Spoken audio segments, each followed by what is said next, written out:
Hello అండి. Hello అండి, నమస్తే. ముందుగా సుమన్ టీవీ ప్రేక్షకులకు నా నమస్కారాలు. నా పేరు సుమంత్ రామ్శెట్టి, ప్రెసిడెంట్ టీఎల్సీఏ న్యూయార్క్. మీకు తెలుసు, యూఎస్లో హాలిడేస్ కానీ ఆడిటోరియంస్ కానీ especially when it's spring and all, it's not easy spring break.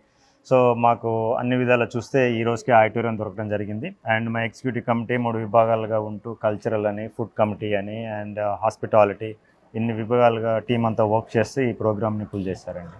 So ఎంత బడ్జెట్ చేశారండి? ఉంటుందండి, ఒక 50 to 60K హ్మ్. బడ్జెట్ ఉంటుంది. హ్మ్. కొద్దిసేపట్లో శ్రీరామ పట్టాభిషేకం అని 70 మంది పిల్లలతోటి, హ్మ్. లోకల్ డైరెక్టర్స్ తోటి గత 3 నెలలుగా ఒక మ్యారథాన్ ఎఫర్ట్ లాగా ప్రోగ్రామ్ ప్రాక్టీస్ జరుగుతుంది. హ్మ్. సో అది కళ్ళకు కట్టే విధంగా మన కల్చర్ని, మన ఇతిహాసాలని మన పిల్లలకు అందించాలని ఒకే ఒక ఉద్దేశంతో ప్రోగ్రామ్ చేస్తాము. అమెరికా వచ్చాక ఆల్మోస్ట్ అందరికి ఇక్కడున్న స్కూలింగ్ కానీ, ఇక్కడున్న ఫ్రెండ్స్ కానీ, చుట్టుపక్కల ఉన్నటువంటి నైబర్స్ కానీ మారిపోతూ ఉంటుంది. అలాంటి కల్చర్ నుంచి రాముల వారి పట్టాభిషేకం నుంచి ఇంతమందిని పుల్ చేయాలంటే అసలు ఎలా కోఆర్డినేట్ చేశారు?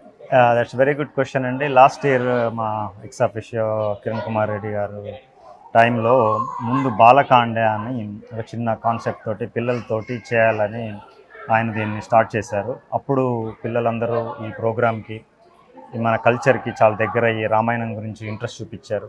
ఆ తర్వాత నేను ప్రెసిడెంట్ అవుతాను తెలిసిన తర్వాత ఎక్కడ కనిపించిన uncle when is the sequel అని చెప్పి అడుగుతూ ఉండేవారు. సో వారి యొక్క ఇంట్రెస్ట్, వాళ్ళ యొక్క దృష్టిలో పెట్టుకొని ఇప్పుడు దాన్ని ఇంకొంచెం ఎన్హాన్స్ చేస్తూ ఎక్కువ మందితోటి మొత్తం క్లోజ్ చేస్తామండి. పట్టాభిషేకం, యుద్ధం అన్నీ చూపిస్తున్నారు. So it is going to be definitely feast for watching. మీరు చెప్తే నమ్మరు, ఈ 70 మంది పిల్లల్లో వాళ్ళ డైలాగే కాకుండా మొత్తం స్కిట్ డైలాగ్ 70 మంది పిల్లలు చెప్తున్నారు. అంటే ఎంత ప్రాక్టీస్ జరిగిందో మీరు ఊహించండి. అండ్ ఇంకొకటి, ఇప్పుడున్న పరిస్థితుల్లో చాలా మంది సెలబ్రిటీస్, హీరోయిన్స్ ఇట్లా వస్తుంటారు కదా, మీరు ఎందుకు సింగర్స్ని చూస్ చేసుకున్నారు?